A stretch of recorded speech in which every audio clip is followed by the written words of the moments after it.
Meantime, former President Trump held a campaign rally in Waco, Texas on Saturday night. He said he believes Manhattan DA Alvin Bragg has already dropped the campaign violations case against him. Here's what Harvard Law professor Alan Dershowitz told me yesterday on Sunday Morning Futures.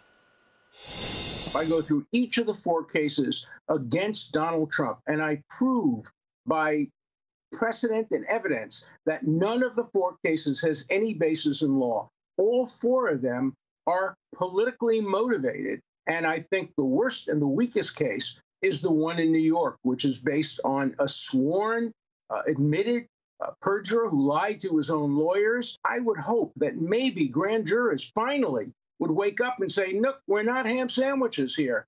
We're going to stand up for the law.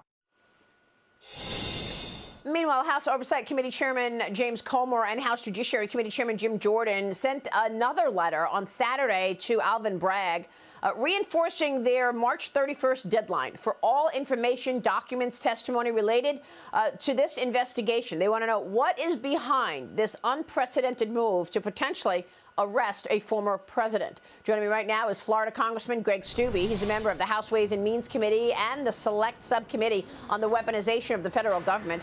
Congressman, it's good to see you. Thanks very much for being here. Do you think this is an example of a weaponization of the federal government? Oh, 100%. I mean, you have a case that has passed the statute of limitations. They're making up things. You know it's bad when even Biden's DOJ wouldn't be willing to take that up and prosecute Trump over it.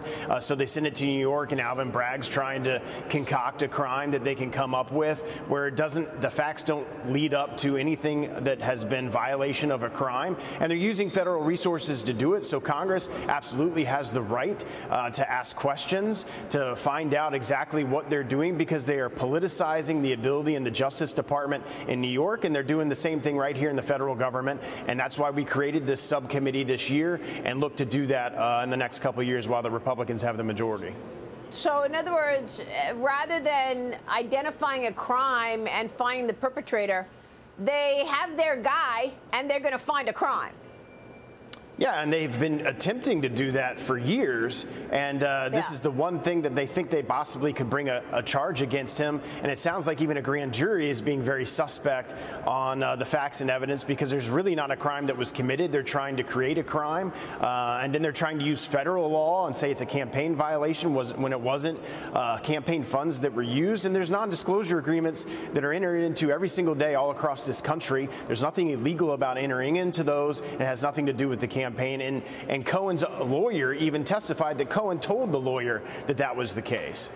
Yeah, I mean, people are so sick of the politics all the time in everything. I want to switch gears and ask you about TikTok, because Speaker of the House, Kevin McCarthy, says that the House will move forward with legislation on TikTok. He tweeted this quote: "It's very concerning that the CEO of TikTok cannot be honest and admit what we already know to be true, that China has access to TikTok user data."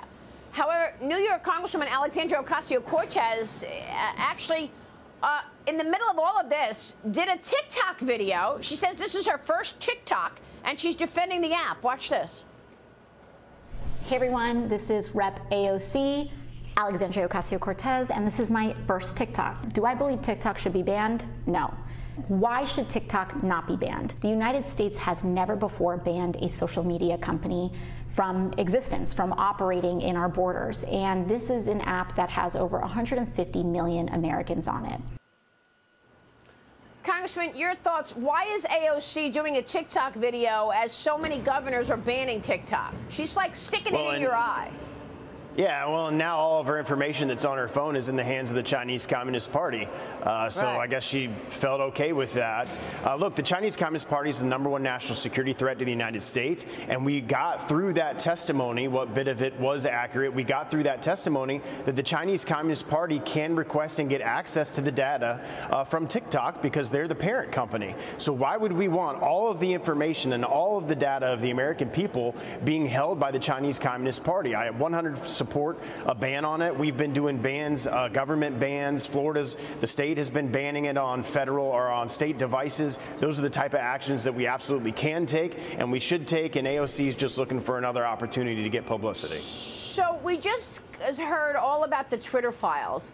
and how there were up to 1,000 government employees, leaders at the FBI and other agencies that were colluding with Twitter to amplify lies and suppress truth. That was Twitter, an American company. Imagine if it's TikTok and you've got the CCP deciding what to amplify and what to suppress.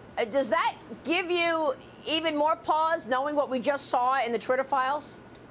Oh, absolutely. And they're going to do it, just like you said, they're going to do it worse than Twitter used to do it because it's the Chinese Communist Party. They're going to put in Chinese propaganda. They're going to try to say that the slave labor in the Uyghurs in China is okay, or not talk about it, or depress information about it. The American people should not be on that platform. It's owned by one of the number one enemy to the country, and absolutely moving forward with banning it in this country here in the House. Yeah, we're looking at a list of all of the data that TikTok collects, and it's everything. A lot. Anything on your phone. Yeah, everything on your phone. Wow. All right, Congressman, thanks very much. We'll be watching this developing story. Greg Steube joining us this morning.